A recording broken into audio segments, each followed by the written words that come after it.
Great.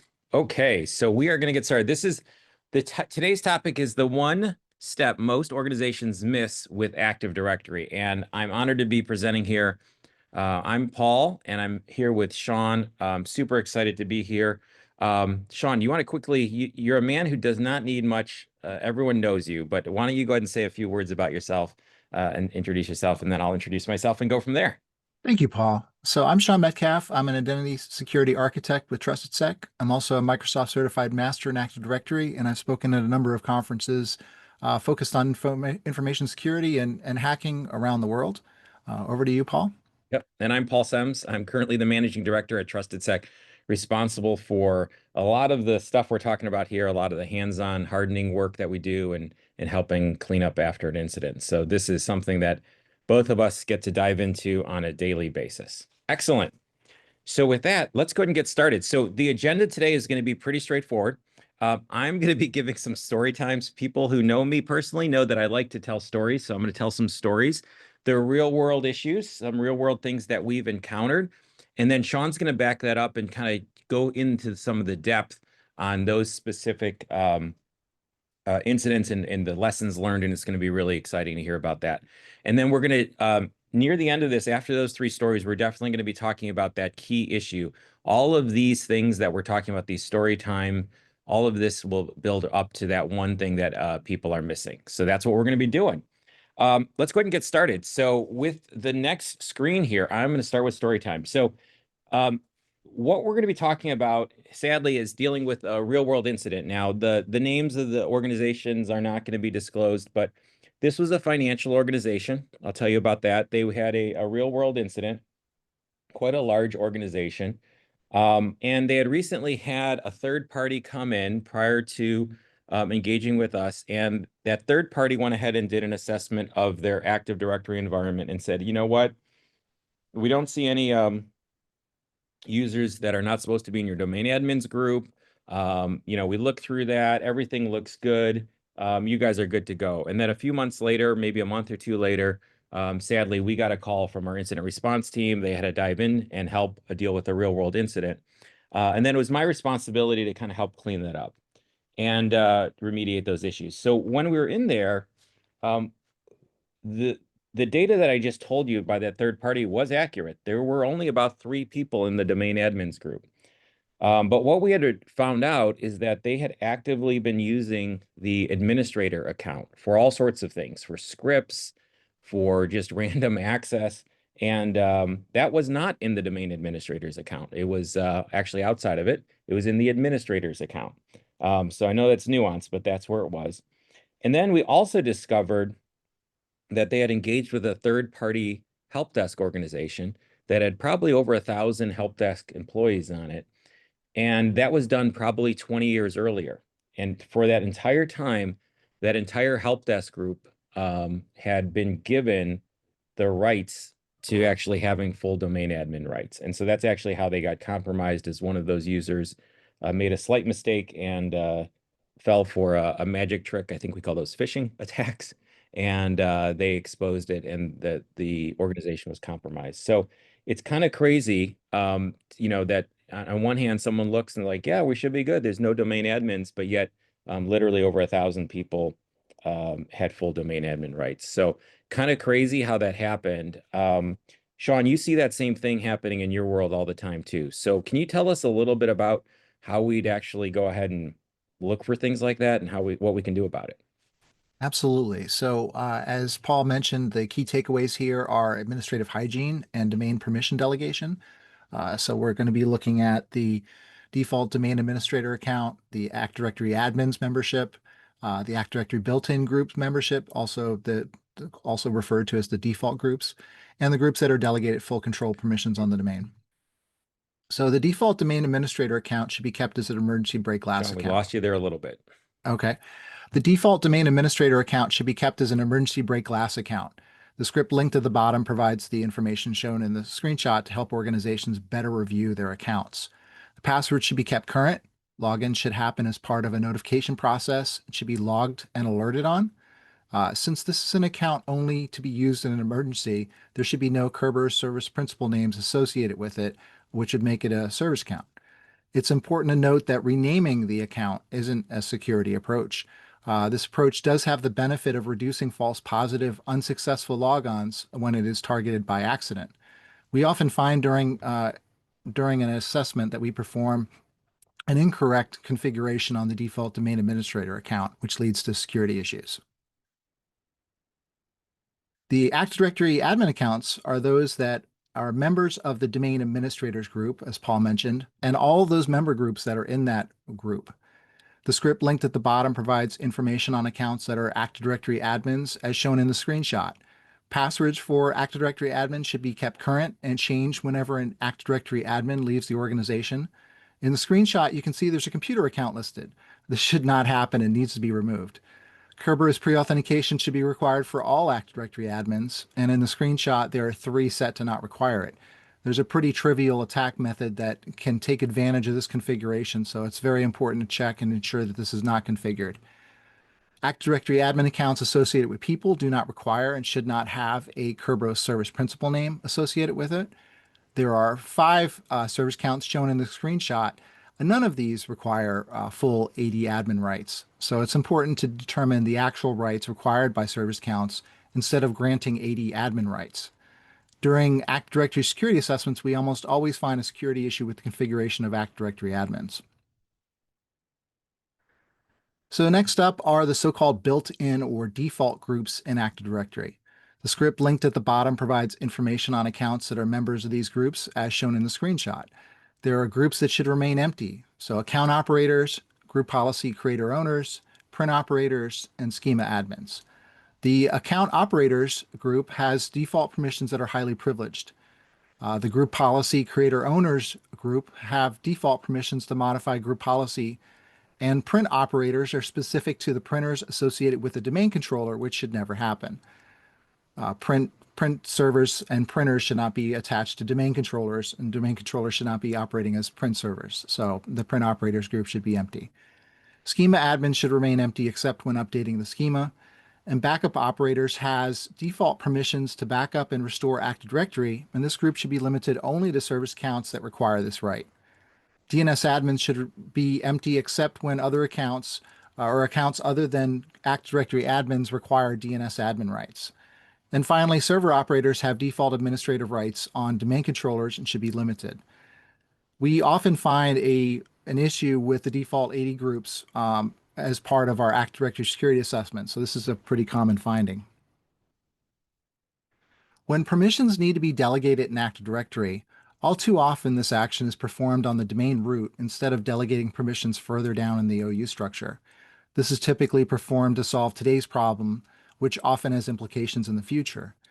In Active Directory security assessments, we frequently find improper delegation configured on the domain root. In the example on the right screenshot, the server admins group is delegated full control at the domain root.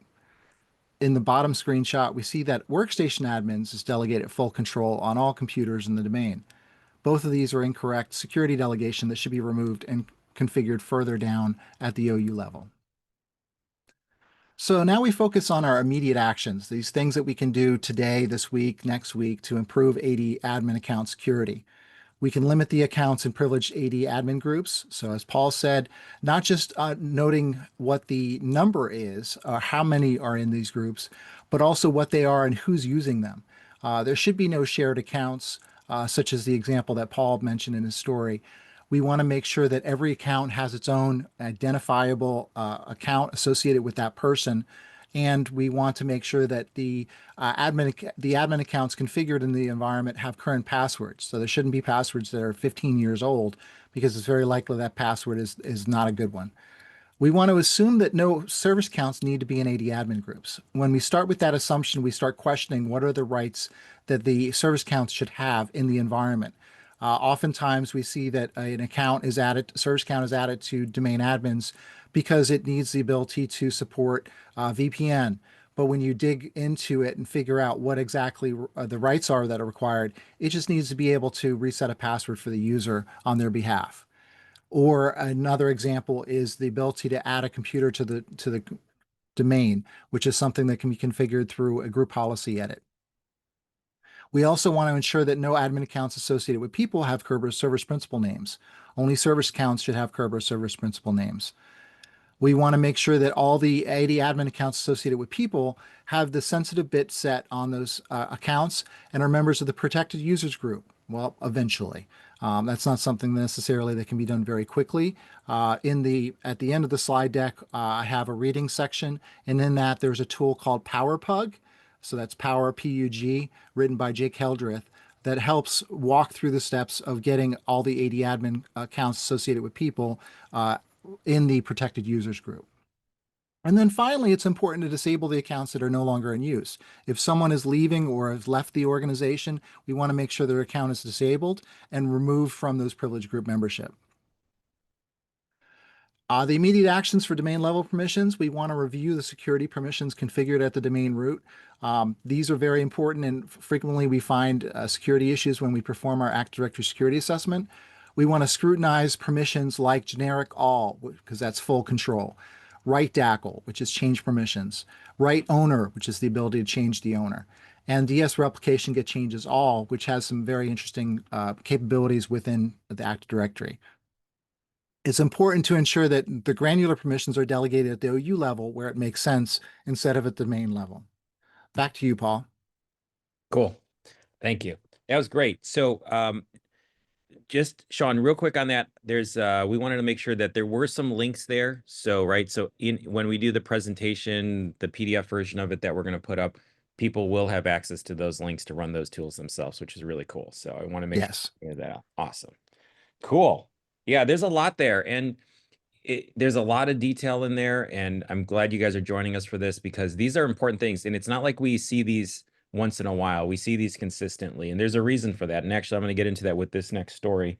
The reason for it is, IT is there to kind of get stuff up and running, and there's so much on their plate. There's such a burden on them to get the latest business system or the latest, application deployed or solve the latest issue. And Active Directory sometimes has been set up many, many years earlier, and decisions were made, and the people that made those decisions aren't here. And maybe those were the best decisions to make at that time, but they, currently aren't. So yeah, so just, if you see those things and those resonate with you, don't feel too bad. I mean, that's kind of what we're going to get to at the end is like this happens and it happens all the time. And that actually leads me into this next story about this virtual infrastructure. So this is dealing with a large healthcare organization, quite a big organization. And sadly, they were dealing with a significant ransomware event. And when we looked at this organization, there was a lot of confusion on how the threat actor actually got into the environment, how they actually exfilled stuff. They had a lot of detections in place for a lot of their actual Active Directory. But what had happened here is in this particular situation, they were using VMware. It could be any virtual infrastructure, but in this particular one, they were using VMware, and they set it up so in a way where users, specifically non-domain admins, had rights to go ahead and deploy their own systems for development purposes and other purposes like that. So what had happened here was a user was compromised, a non-privileged user was compromised, and the escalation path was pretty simple. That user, the threat actors determined that they actually had access to the VMware environment, and they were able to actually exfiltrate the domain controllers that were living in the virtualized environment. So they were able to actually exfil that out. They didn't shut down them. They just took a snapshot of it and got the snapshot taken out. And they were able to then take that offline, go ahead and figure all the secrets out, and they were able to compromise the environment. So this is a big lesson learned here, and Sean's going to kind of go through some of the technical details of how this could happen. It could happen with VMware and other platforms. We're not just labeling VMware here, but could be other platforms too. So I'm going to hand it over to Sean. Thanks, Paul. So the key takeaways here is we have an adversary compromises an account that's a member of the VMware admins group. In this example, it's actually not an admin account. The VMware environment is compromised because of that. They capture the virtual disk associated with the virtual domain controller and then extract the sensitive information such as password hashes from the Active Directory database file, which is the ntds.dit.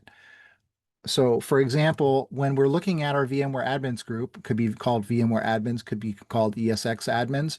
We want to make sure that we enumerate the membership of this on a fairly regular basis to make sure that only the admin accounts that are expected are in this group and no one else. We want to make sure that only those that are following proper admin practices are in this admins group because they have privileges over the virtual infrastructure, which controls all of the things within it. So mapping out this example that Paul mentioned in the story, we have our user account that's a member of VMware admins. And VMware admins, of course, can manage VMware vSphere, the platform, in this environment because of how it's configured. We have our attacker. The attacker compromises that user account. And with that user account, since it's a member of VMware admins and has admin rights to the VMware platform, compromises the virtual DCs or DC in order to compromise Active Directory. So there's something very interesting that was discovered a year ago, a little over a year ago, was that when there's an ESXi server that's domain joined, the platform itself assumes that any ESX admins group in an Active Directory and its members should have full VMware admin rights. So what this means is anyone who can create and manage a group in AD, if that group doesn't exist, can get full admin rights to the VMware ESX hypervisors joined to AD. Microsoft identified that Storm 506, Storm 1175, Octo Tempest, and Manatee Tempest can leverage this configuration to compromise domain controllers. This is tracked as a CVE for ESXi 7 and 8. And what was really interesting is I extracted from one of the VMware articles, which is actually owned by Broadcom now, so it's got Broadcom on the link.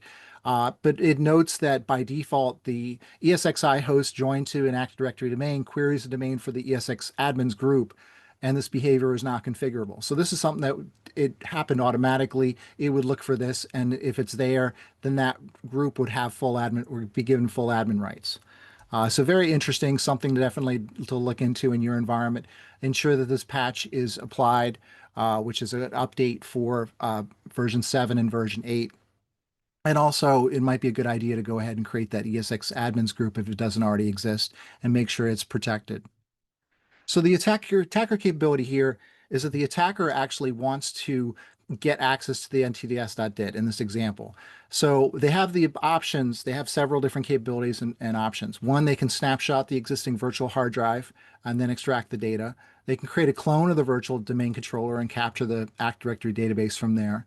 They can shut down the virtual domain controller. And this is very interesting because they can edit the Active Directory database file directly on the disk and then restart that virtual domain controller. There's things that can be done with that. They can go ahead and modify the domain admins group directly in the Active Directory database file. And then when that server boots up again, it'll replicate those changes to the other domain controllers. Or they can actually set a bit as part of that configuration and say that that virtual domain controller has Sally Prin as a new member that's a member of domain admins, and it's a regular user account that the attacker has capability and control over. Sally Prin is a member of domain admins, but that configuration is not replicated to other domain controllers. So now the attacker has a backdoor on one domain controller and not all of them. So it's very important to protect the virtual infrastructure that hosts any virtual domain controllers. So the immediate actions here, obviously, we don't want to domain join ESXi hosts. If you have them domain joined, definitely look into that and check to make sure that you have an ESX group, admins group configured. We want to evaluate disconnecting vCenter from Active Directory as well. Make sure that those accounts that are managing the vSphere platform or your virtual platform are not in Active Directory, or if they are, they're very strongly protected because they don't just have access to Active Directory, they have access to other systems and servers that are configured. If you have your Entra Connect server that's virtual, then certainly there's a path from Entra Connect up into your Azure AD Entra ID environment if that server or the database associated with that server is compromised. Review your VMware admins groups, including ESX admins. Ensure only appropriate admin accounts are members. Ensure vCenter is limited to an admin network. You don't want this accessible from the main corporate network. There has been some attacks against vCenter directly over the network. And then longer term, we want to leverage domain controller disk encryption, BitLocker, to prevent these offline attacks. All right, Paul, back to you. Perfect. Thank you. Yeah, that was that was excellent. And there's a lot there. And those were some specific examples on VMware. We've seen this happen on other platforms too. And consider it also if you're putting machines out in Azure or on AWS, you know, you could potentially have some similar types of situations evolve. So excellent. Um, the last story we're going to talk about is dealing with an educational institution, pretty large educational institution. They had an incident. In this particular situation, um, we got brought in to kind of figure out what was going on from an incident response perspective, and then my team kind of got in there to go ahead and help clean up afterwards. And what we discovered, the attack path here that was relatively easily preventable, and we're going to talk about that, was around Active Directory certificate services.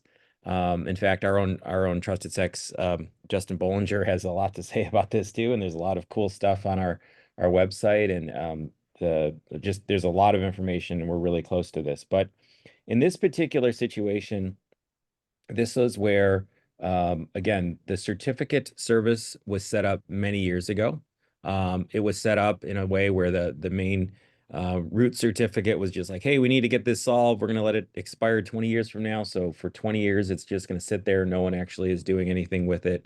And they went through various different iterations of their environment. They went from having an on-premise Exchange server to no longer having an on-premise Exchange server. They were using the certificate server for all sorts of things, but basically the big thing they were using it for was the two big things were to deploy SSL certificates internally so that people would be able to not get those warning messages. Basically, instead of self-signed certs, they were using this to do that. And they were also using it for their radius and Wi-Fi authentication. And throughout that, they had set it up, it was working, and so there was no reason to look at it. And what had happened here is in this situation, the threat actor was able to compromise the environment by leveraging misconfigured certificate templates. And we're going to talk about that in technical detail in a little bit. But again, it went undetected because of the attack path. It was kind of similar to the VMware one, where they actually did have a pretty good lockdown of their Active Directory environment. They did have pretty decent monitoring in place. They were following some of the steps. But this is one of the big gaping holes that's related to Active Directory that they missed. And so with that, I'm going to hand it over to Sean, and he's going to kind of go into what that looks like in technical details. Thank you, Paul. So the key takeaways here, we have Active Directory certificate services, which enabled an Active Directory compromise.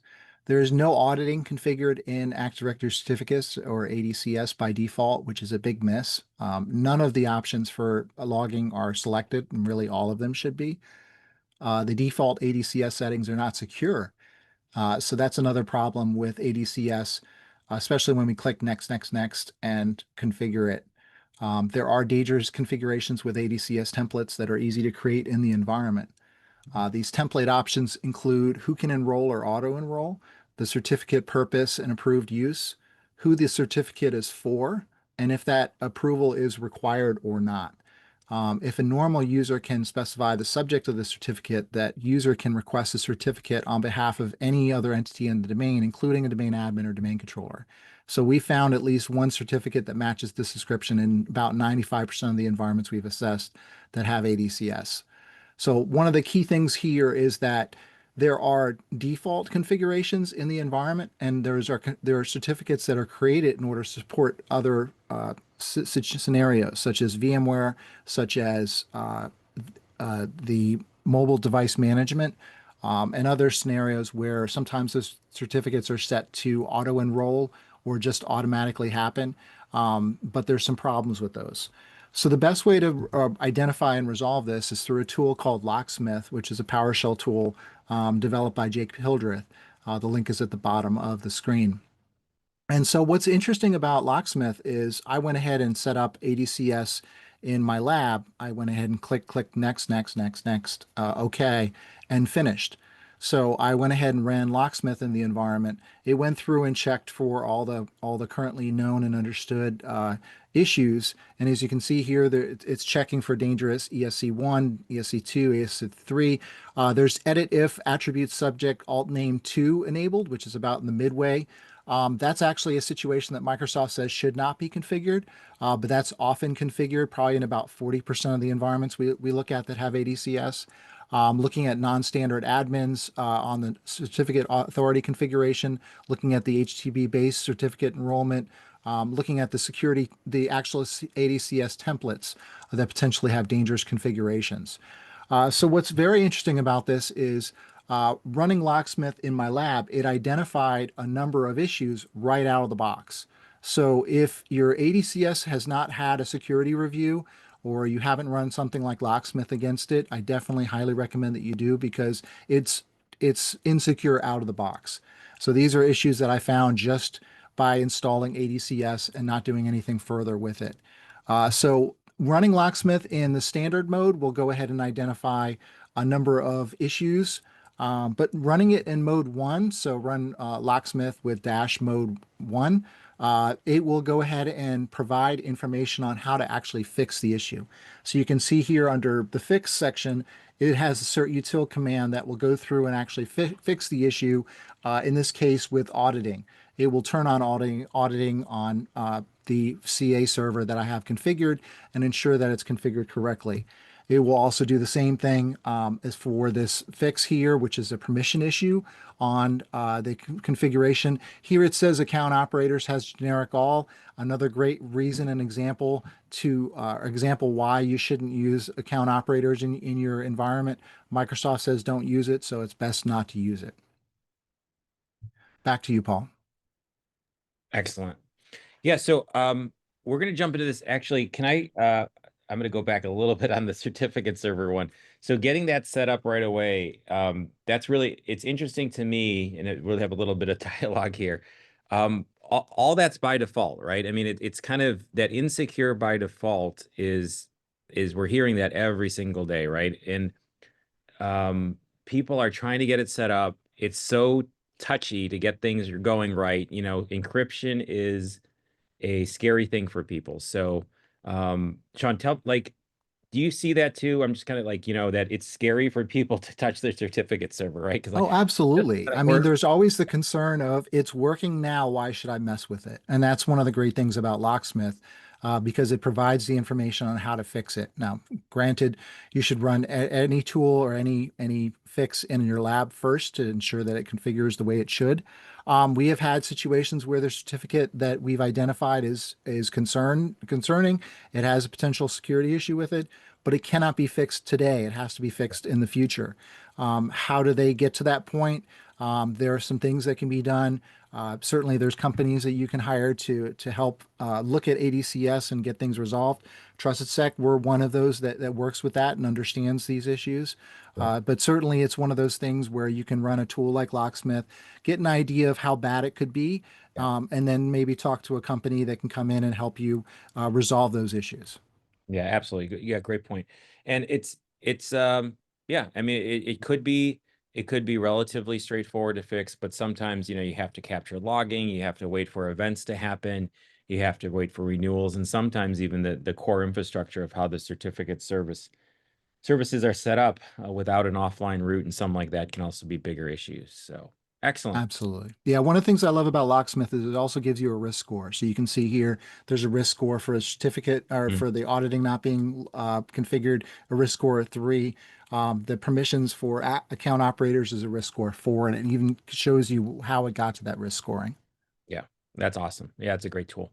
Cool. Let's jump on to that one. So what is the one step that organizations miss with Active Directory? So we'll kind of make this a little bit of a discussion too, right? So this is coming from a practical standpoint. This is coming from Sean's work and my work and the team's work here, where we deal with these issues inside and out. And it's kind of like we have like, what are some of the top 3 technical issues? We kind of listed some of those, but there seems to always be something that we find there's a gap. And so, Sean, I want you to talk about what we find as it's not a technical thing. It kind of is a technical thing. It's one thing that so many organizations miss. They're like, hey, we're trying to lock this one thing down, or we're doing these top three technical things. But Sean, can you tell us a little bit about what we believe is kind of the one thing that most people actually miss? Absolutely. So the thing that we see and we've seen that most organizations miss is not doing some sort of proactive security assessment. You can either hire someone to go ahead and do this. I've got a link at the bottom that walks you through how to perform your own Active Directory security review. And it's important to do this because the penetration test or the red team engagement, they're going to find a certain number of issues and highlight those for you. You're going to get those done, and then they'll come in again, or someone else will come in and they'll find another one. The penetration tests and red team engagements are there to test your security controls, also identify potential issues. A proactive security assessment is there to enable you to be able to plan for proactively how to resolve some of those, resolve the issues that can be resolved more quickly. So quick wins, and those issues that are the high priority issues with lower level of effort, in order to ensure that the environment is prepared and ready for an attack and has some resilience against that. You can absolutely perform your own. Like I said, there's a link at the bottom that can enable you to go ahead and perform your own Active Directory security review. Things like Locksmith, Ping Castle, and Purple Knight can help you identify what sort of issues are going on in your environment. That's a good start. The benefit of hiring a company to do this, and of course, at Trusted Sec, we do this along with other things, is the benefit is that you get this prioritization, which is done across your Active Directory environment to include ADCS, to include Entra Connect, to include the VMware configuration of your domain controllers.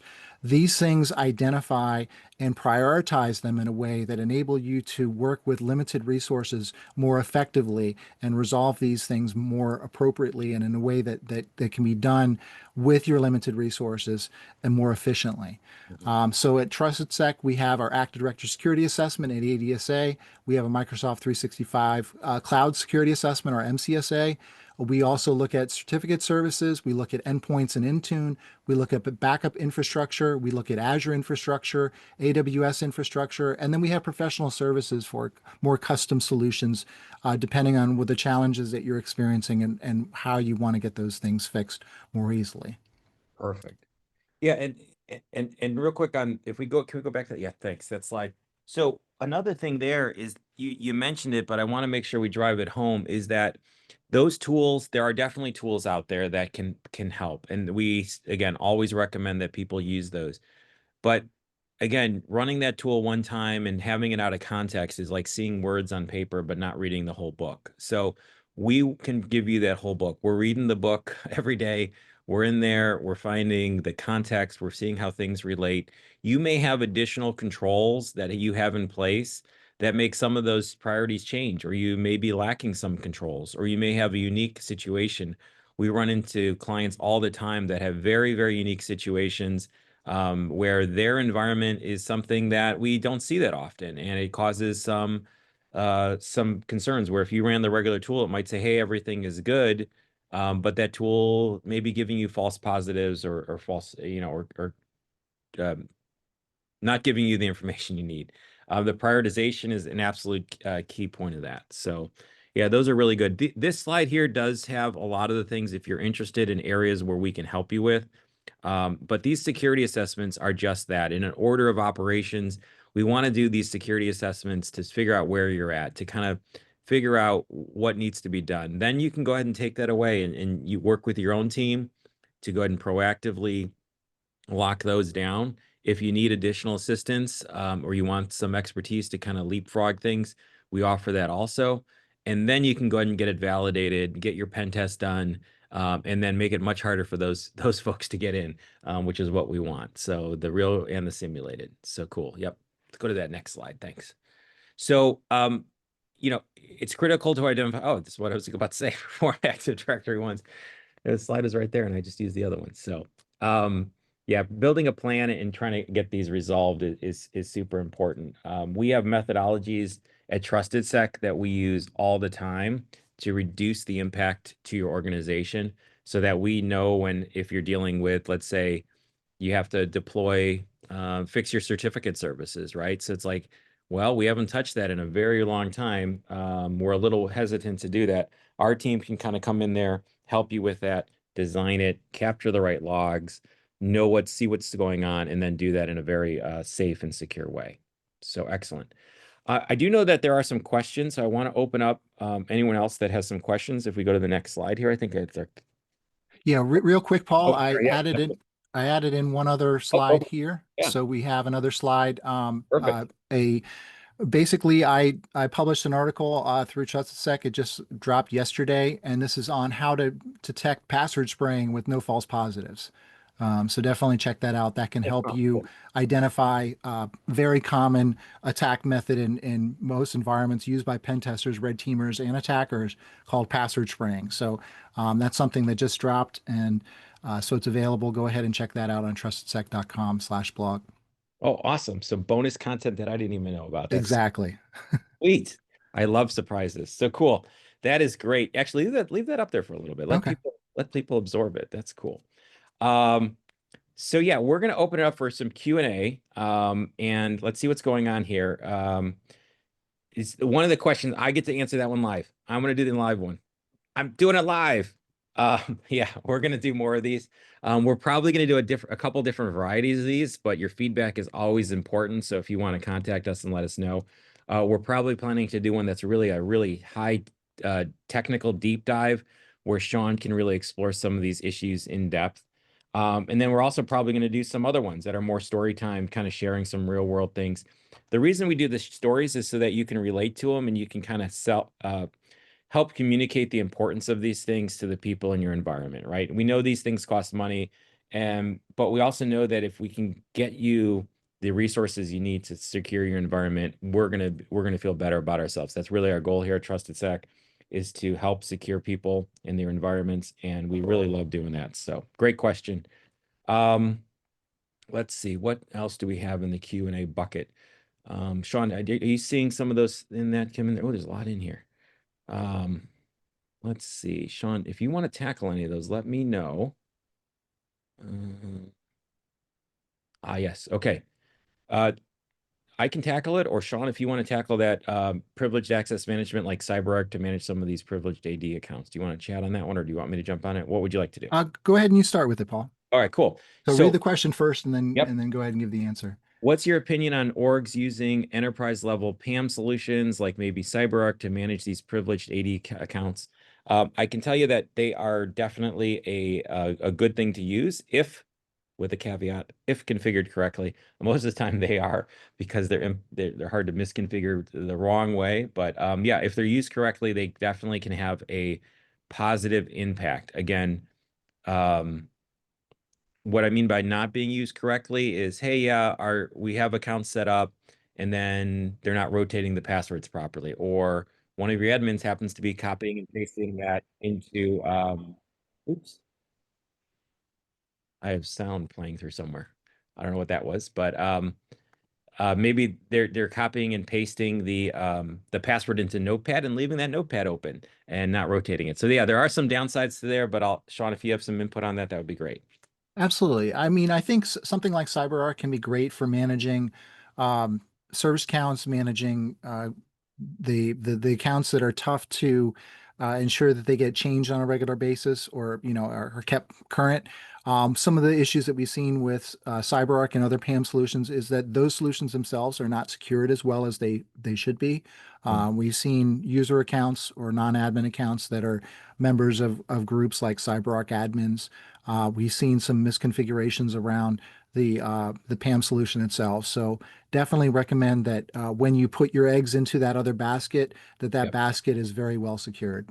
Yep, absolutely. Yeah. That conversation comes up. It's around even moving to the cloud and things like that. Well, what's more secure? It's like, well, it has to do with configuring it correctly. Excellent. Let's see I'm here. going to take the question about the VMware 80 group. Oh, Is it perfect.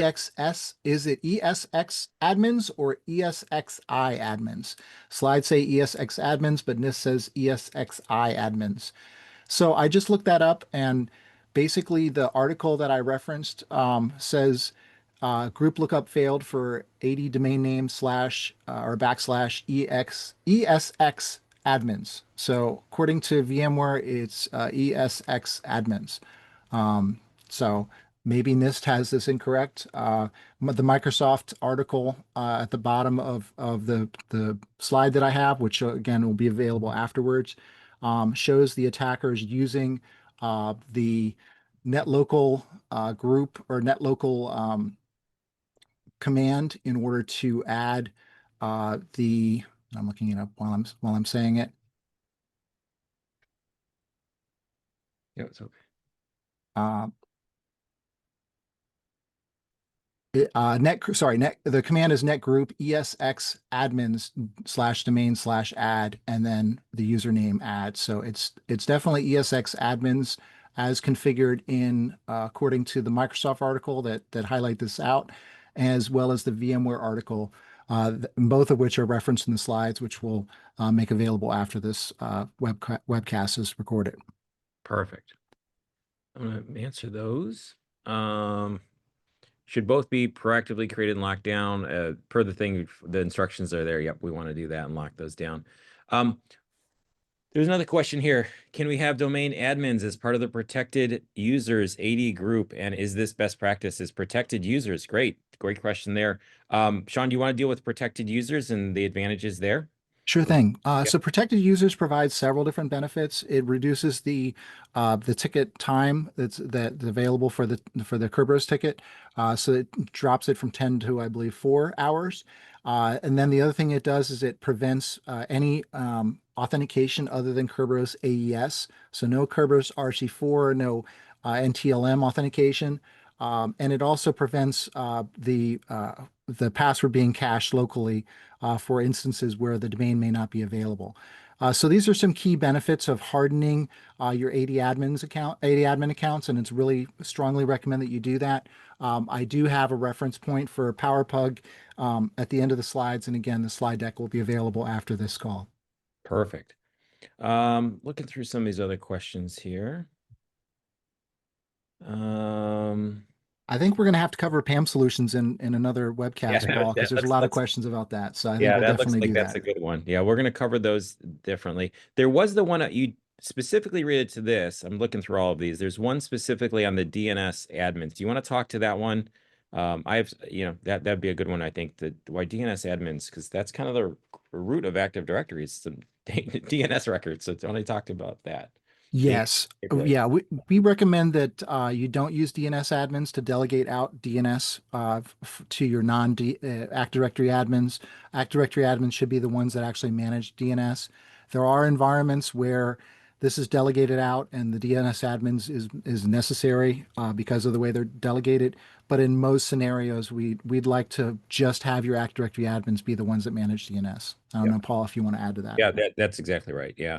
We've seen it where, the DNS records can be manipulated, and that's not good. Cool. Looking at my time here, we have a few more minutes. Let me go through some of these questions. I'm going to answer the one about Venafi. So, can you use tools like this to check PKI certificate management services like Venafi? Unfortunately, those third-party tools like Entrust or Venafi, things like Locksmith is not going to work for that because it's focused on the ADCS configuration. Those are a little bit different and certainly don't have the built-in default issues that ADCS does, but you can still have some issues if you have certificate templates that are configured to be too generous, let's say. So yeah, that's definitely a blind spot for tooling, at least that I'm familiar with. But there might be something that is more specific for that solution. Good. Good. There's one here. I think, let me see. Give me 1 second. We're looking through this. There's a question here: is Bloodhound out of scope? Absolutely, run Bloodhound. Yeah. Bloodhound's going to help provide information about attack paths in your environment. Some people find it a little too difficult to use. Others love using it. So definitely, that's a tool that could be used to help with your Active Directory, as well as your Entra ID security review, Mm. as looking at the things that can be problematic in those environments. Yeah, absolutely. Let's see here. I'm looking through one related to. Oh, there was a straightforward. If you don't have your vCenter connected to AD, do you still need to be concerned about the ESX admins group or other means of high-level access to the virtual host environment? Um, you want that one's you can jump on that. I can jump on that one Go too. ahead, Paul. All right, so yeah, disconnecting it is one of the primary ways to get rid of that, so it's no longer connected there. If you can do it, keep it disconnected. That would be great. In that situation, after that, make sure that you're not enabling any other rights. So make sure you have a thorough understanding of your vCenter, that particular version you're on, how those rights are delegated. In the real world, what we've seen is in virtualized environments, especially with VDI, trying to just get VDI working. We need to get this going. We need to get things working, right? Over delegation, even with the local admin accounts. So with your vCenter and any virtualized environments, it needs to be audited and treated as absolutely, a tier 0 asset. It should always, we kind of have this concept of always keeping your virtualized environment 100% disconnected from any of the systems that are running on it. Someone running in a virtualized environment shouldn't even be able to manage or get to the admin interface of your virtualized environments. It really needs to be completely and utterly isolated and no way to even get to it. So a workstation in your environment that's on the domain, a domain, any member servers, they should absolutely have no way to ever get to the admin interface of any virtualized environment, regardless of the brand. So we really, really want that virtualized environments to be absolutely and completely separate, as if it's a service that you're paying for and you don't know how it gets there. Kind of think about it as like you don't know how they're generating the electricity at the power plant, but the power plant just comes. And if you screw something up or short out something inside of a room or on a circuit, it's never going to affect the power plant. So your your virtualized environment needs to be a service that is completely isolated from any of the guests that are running on it. So that's a long way of saying, be careful. Fair enough. I'm going to take this question on thoughts on NIST recommendations regarding having longer passwords, passphrases that never expire. So basically, the amount of time, instead of having them get changed every 6 months or every year, they should just not expire. I definitely have thoughts on this. Uh, the NIST document actually says that you must or should, I forget exactly what the word is, but I believe it's must or shall, you shall have a password filter effectively that is ensuring that none of the typical bad passwords are being added to the environment in order to support that. So if you're able to have a password filter that prevents bad passwords that are known bad, this can be done in Active Directory through Entra Password Protection or through one of the third-party ones that are available out there. Definitely go with a supported one from a company because it does interact with the PassFilt DLL that interacts with LSAS. So it is something that could take down domain controllers if coded incorrectly. There's a number of companies out there that have that capability. But effectively, it needs that component in order to then go to that next step, which is a longer password policy. I don't personally like the infinite password policy where it never changes. I think that it could be extended to something like a year or 2 years or 3 years, where the users are still have a routine where it's going to be changed at some point. I understand that there's those that argue against that because users are going to use something that's silly like add a 2 or a 3 next to it, or potentially something else that's not as good. But again, with that password filtering capability, you can ensure that they're not using really bad passwords like winter 20 or fall 2025 exclamation point or winter 2025 exclamation point. Yeah, yeah, yeah, good point. And I would add on to that is the non-changing password has all of those caveats, but most people skip over those caveats. They skip over the caveats like if you have this in place, if you have this, if you have good password hygiene, if you actually enforcing things. So it's not just a hey, you can set a password and never forget it and never change it. It has a lot of caveats to do with that. There was a question there about network layer authentication stopping working. So the question was around, hey, we're implementing it. Most likely you put the person to the protected users group or something like that, and all of a sudden you can't RDP into various different devices. We've definitely seen that. That typically comes down to ensuring that your Kerberos infrastructure is set up properly, number one. And also the second thing that we usually run into when we see that is making sure that you're connecting with the actual host name. You can't do network layer authentication by the IP address. So switching over to the actual host name usually solves that right away. Yeah, when we've seen that issue, it's usually been that there's a DNS round robin or something configured where DNS is giving, you're connecting to a different name than the actual computer name itself, which breaks Kerberos. So making sure that you connect to the actual name of that server that you're connecting to will ensure Kerberos will work the way through, just like Paul said. Perfect. I'm gonna touch on the one on the bot that came in should also require MFA. However, NIST doesn't say that. So let me talk to that one real quick. And Sean, I think you probably have some thoughts on this too. It's interesting that people are saying, like they have an insurance requirement, they have some sort of requirement that says that on our local network we have to have MFA. And so they go ahead and they deploy a solution. I won't say which solution, but it's a very common solution that's used.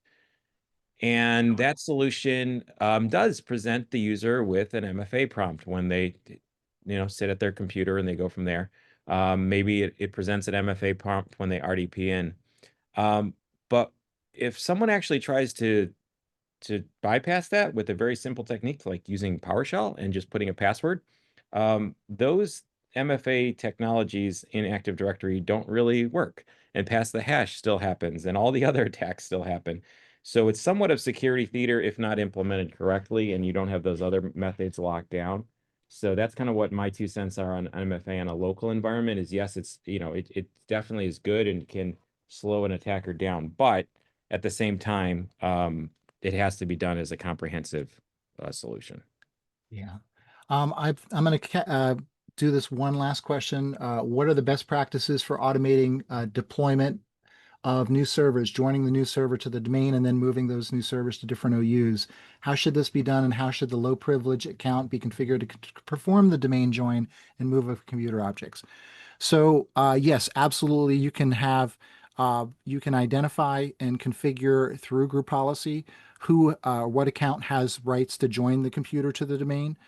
So you configure that through the group policy. It's typically a domain controller group policy. And then the next step is to go ahead and set that for have it go join, set it into an OU, so basically a join OU, and then it can be you can then delegate out the server admins group or whichever admins group that they can pull that back into their OU that should be there, or you can automate that to be done, that moving of that computer object. One thing to note with that computer object, when that account joins that computer to the domain, it becomes the owner of that object, that computer account object. So it's important that as part of that provisioning process, after it's joined, that owner gets changed to domain admins, for example. Because we have seen situations where a join account had joined a server, a computer account to Active Directory, and then what ended up happening was it was promoted to a domain controller, and now that join account had control over that domain controller computer object, which can lead to a few different attack opportunities. So it's important to kind of map out that flow of how it's going to be done. But yes, that low privilege account can have domain join capability. Perfect. Well, good. So we are going to be wrapping up here. Sean, this has been an absolute pleasure to work with you on this. I know the prep work for it was a lot, and we got it. I think we covered a lot of great topics here. The Q&A was really interactive. Thanks everyone for doing that. It gives us some new ideas for topics to tackle. So with that, we are going to start wrapping up here. Just a reminder, the webinar will be available on our YouTube channel. Go to trustedsec.com. There's also upcoming webinars, other events that we're going to be at, different conferences, so you can stop by. Definitely say hi and, pick up some smiley swag. And yeah, don't be a stranger. If we can help you in any way, please let us know. We're on all the major social media platforms and probably even the unmajor ones. And yeah, we'd love to interact with you and help you secure your environment. So thank you, everyone. Have a wonderful afternoon. Talk to everyone later. Thank you, Paul. Thank you, everyone.